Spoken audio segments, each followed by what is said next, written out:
ما كان محمد أبا أحد من رجالكم ولكن رسول الله وخاتم النبيين. Assalamualaikum warahmatullahi wabarakatuh.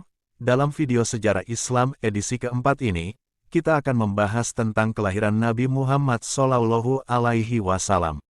Setelah tahun gajah, Abdul Muthalib kehilangan putranya yang masih muda, yang bernama Abdullah yang adalah ayah dari Nabi Muhammad SAW.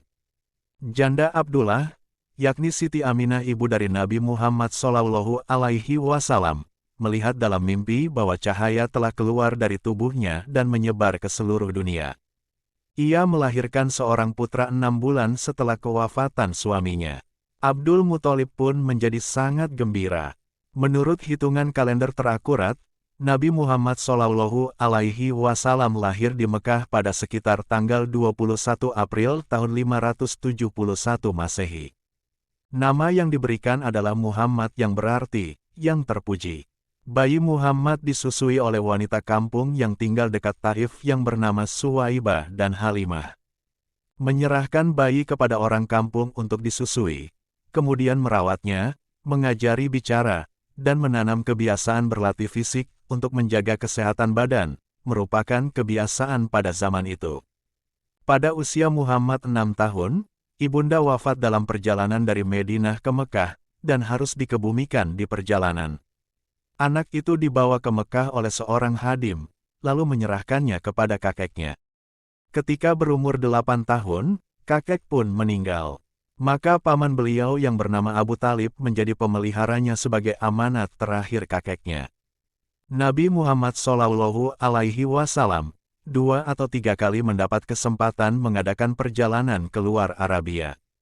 Di antaranya, beliau pada usia 12 tahun ikut serta dengan Abu Talib ke Syria. Mulai saat itu sampai tumbuh dewasa beliau tetap tinggal di Mekah. Dari masa kanak-kanak beliau biasa bertafakur dan berkholwat.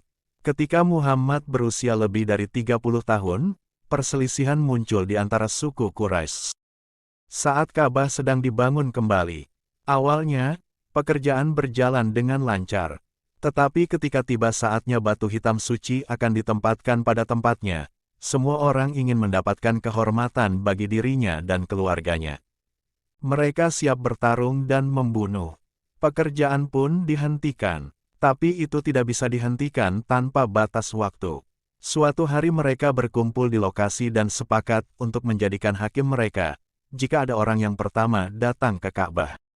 Mereka menunggu. Kemudian mereka melihat Muhammad datang.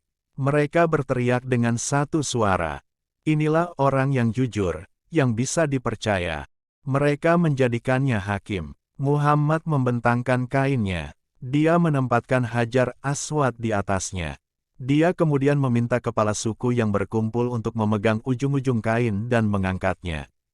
Mereka melakukan seperti yang diperintahkan. Kemudian Muhammad mengambil batu itu dan meletakkannya di posisinya. Sebuah insiden yang nyaris membuat bentrok berdarah pun berakhir dengan damai. Dalam pertengkaran dan permusuhan antara orang-orang lain, beliau tak pernah ikut campur, kecuali dengan tujuan mendamaikan mereka. Diriwayatkan bahwa suku-suku Mekah dan sekitarnya, karena jenuh dengan keadaan perselisihan berdarah yang berlarut, mengambil keputusan untuk mendirikan suatu perkumpulan, dengan tujuan memberikan pertolongan dan perlindungan kepada korban perlakuan aniaya dan tidak adil. Ketika Nabi Muhammad SAW mendengar adanya perkumpulan itu, segera beliau menggabungkan diri. Perkumpulan itu bernama Hilful Fudul. Anggota perkumpulan itu mengadakan kegiatan seperti berikut. Mereka akan menolong orang yang teraniaya dan akan mengembalikan hak-hak mereka selama tetes air terakhir masih ada di lautan. Jika mereka tidak lakukan demikian, mereka akan mengganti kerugian korban dari harta milik mereka sendiri.